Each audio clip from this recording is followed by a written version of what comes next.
Ronan was shocked to hear what Secret said. He could not believe that Jaran was actually going to die because of his curse. While trying to comfort the instructor, Professor Secret told our boy that Jaran will only die if they do not solve his issue immediately. Secret placed her hand on Jaran's head to check the state of his body. She revealed to our boy that the curse has not rooted itself completely in Jaran's body. She told Ronan that she can still take out the curse. Immediately she said this, Ronan placed his hand on his sword. Secrets activated her mana and her hand began to glow. While the professor was using her magic on the instructor, something slowly pressed his lungs and began to choke him. When Jaran opened his mouth to spit out the entity, a horrifying creature with multiple eyes came out of his mouth. Immediately the creature showed its head. Professor Secret used her hand to completely drag it out of Instructor Jaran's mouth. She pulled the monster's head and dragged out its tentacles. The creature screamed as Professor Secret dragged its head. The moment she took out the monster, she threw it at our boy. She asked him to tear it apart. Our boy immediately took out his sword and cut the monster into tiny pieces. The pieces of the monster turned into smoke and disintegrated. The moment the monster died, Adeshan ran to Jaran. She was surprised to see that the instructor was no longer spitting out any blood. Jaran cleaned the blood that was on his mouth and thanked Professor Secret for helping him. The professor told Jaran that he is alive because of his ability to make a quick decision. Secret revealed to Jaran that if the curse had gone deeper into his body, she would have not been able to take it out. She reminded the instructor that she told him about a student who possesses the worst curse which she has ever seen. Jaran realized that Professor Secret was talking about Ronan. Ronan quickly ran to the instructor when he dealt with the curse. He asked Jaran if he is alright. Adeshan helped the instructor up. Jaran told our boy that he is fine. He thanked Ronan for allowing him to experience something new. Jaran could not believe that such a horrifying curse actually exists. He realized that Ronan has quite a messed up life. The instructor revealed to our boy that he kept his promise. Ronan was surprised to hear this. He did not understand what Jaran was talking about. Jaran asked Professor Secret to check the condition of Ronan's body. When Secret took a look at our boy's body, she was shocked to see what had happened to him. Professor Secret told Ronan that he has mana flowing in his body. Secret ran to our boy to check his body. Although Ronan's mana vessel was weak, it was definitely open. The professor could not believe what she was seeing. She asked our boy if he has done something to lift a part of his curse or if he fell into a pit full of curse eyes. Ronan was shocked to hear this question. He told the professor that he has not done anything at all. Secret was surprised to hear this. She told Ronan that the curse which has been blocking his mana vessel has weakened. According to Professor Secret, a strange power is helping our boy cut his curse. The professor told our boy that she does not recognize the power. She told Ronan that the state of his body is odd. She explained to our boy that it is as if rain and wind are weathering down a boulder. Although Ronan's curse has weakened, it was still trying to close his mana vessel. Thanks to the unknown power in his body and Instructor Jaran widening his mana vessel, the curse will not be able to close our boy's mana vessel. Ronan became excited when he heard this. He asked Professor Secret if he will be able to fully use mana now. The professor told our boy that it is theoretically possible. She reminded our boy that his curse is constantly trying to take over his mana vessel. She told him that it will take some time before he can freely use mana.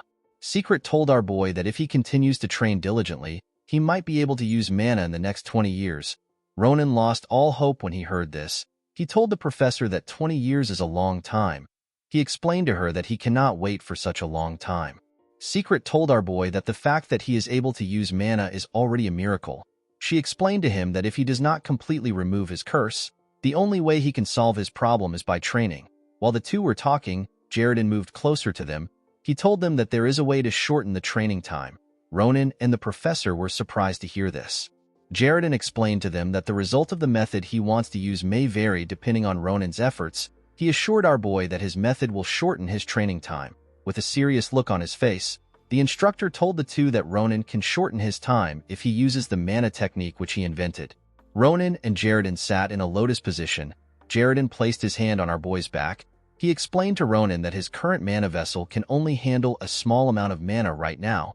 He told our boy that his mana vessel is extremely narrow when compared with that of other students. Ronan became worried when he heard this. The instructor told Ronan that if he is able to master his technique and train diligently, he will be able to widen his mana vessel and increase the amount of mana he can control. Although Jaran's technique seemed perfect, it still depended on one's talent. According to Jaran, our boy will be able to control the same amount of mana as other students in 5 years' time if he is talented. Ronan was not happy to hear this. 5 years was still a long time for him. After explaining to him, Jaran activated his mana. He told our boy that he is going to infuse his mana into him and show him the path of his mana vessel. Jaran explained to Ronan that the method he is about to use is not the best, however. Since our boy's curse has been weakened, the method should work. Ronan thanked the instructor for his help. Immediately Ronan thanked him. Jaran infused his mana into his body. Our boy felt a large amount of pain when the instructor did this. He grit his teeth and did his best to endure the pain. While pushing his mana into Ronan's body, Jaran told our boy that his mana technique is different from others. He explained to Ronan that he needs to precisely control and adjust the speed and direction of the mana in every path. While Jaran was talking, our boy was doing his best to endure the fusion. The instructor told our boy that he must not rush the process. He asked Ronan to carefully guide his mana's movement. He explained to Ronan that he has to reinforce the paths that have become weak and fragile after being suppressed for a long time. He asked our boy to follow the path which his mana is going through. He told Ronan that once he continues to do this, mana will become his own. After explaining the process to our boy, Jaran asked him if he understands what he taught him. With a confident look on his face, Ronan told the instructor that he does. Our boy pulled the mana around him and told Jaran that he will try it on his own. The instructor was shocked to see what was happening in front of him. He was certain that he only guided our boy once. He could not believe that Ronan was already familiar with the path. He was extremely shocked to see that Ronan was perfectly using the navigations. Instructor Jaran began to laugh like a crazy person. He finally understood why Ronan was Nebiro's star student. After Ronan finished practicing, the instructor told him to repeat the same thing every day. Immediately Jaran said this. Our boy looked at his hand. He saw a red energy around it. Ronan could not believe that he was looking at his own mana. Our boy realized that he is continuously changing from his past self. In the past, Ronan never even dreamed of using mana. Our boy was happy to see his progress. Ronan turned around to thank Jaran. He realized that the instructor had a reason for charging him. Before our boy could express himself, Jaran fell to the ground. Ronan was shocked to see this. The instructor pulled himself together and stretched out his hand. He grabbed our boy's clothes. He reminded Ronan that he has kept his promise. He asked our boy to honor his part of the deal. Ronan did not have a problem with doing this. He was more concerned about the instructor. He told Jaran that he needs to first take care of himself. The instructor yelled at our boy when he heard this. He told him that his body is not important. He explained to our boy that there is something very important that he has to obtain. He told Ronan that he is willing to give up his life to get it. Immediately Jaran said this. The scene shifts and we are taken to a lab. We see a dead goblin on a table. The goblin appears to have been dissected. In front of the goblin was a large tube. The tube was surrounded with flowers. Inside the tube was a woman wearing a white dress. The scene shifts back and we see Jaran grab Ronan. With a terrifying look on his face, Jaran asked our boy to hand over his ring. Guys, we have come to the end of our video. If you guys want part 34 of this recap, let me know in the comments section. Don't forget to like and smash that subscribe button for more recaps. See you guys later.